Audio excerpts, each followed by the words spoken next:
C'è un'inchiesta del quotidiano inglese The Guardian che è passata completamente inosservata nei media mainstream nostrani, come spesso chiaramente accade.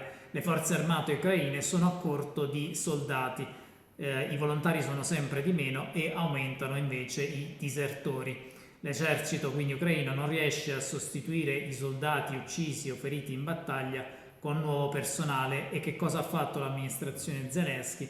Ha deciso di inasprire le pene per coloro che disertano. Indovinate quali sono le pene per i cittadini particolarmente severe, cioè la perdita della patente di guida, conti bancari congelati e beni sequestrati.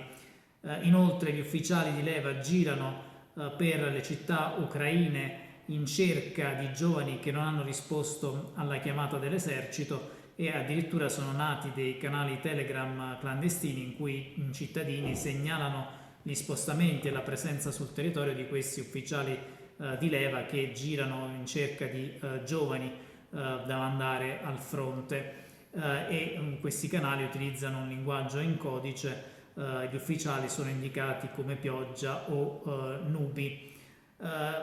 Vi pongo all'attenzione in particolar modo le sanzioni che il governo Zelensky ha deciso di infliggere a coloro che disertano, perché qualcosa di simile si è discusso anche nel corso dell'ultima campagna elettorale inglese, perché il primo ministro uscente Rishi Sunak aveva detto che aveva avanzato la possibilità di reintrodurre la leva obbligatoria, prevedendola anche delle pene per coloro che non rispetterebbero questa leva obbligatoria, e cioè proprio il ritiro della patente di guida e il blocco dei servizi finanziari, quindi il blocco e il congelamento delle carte di credito.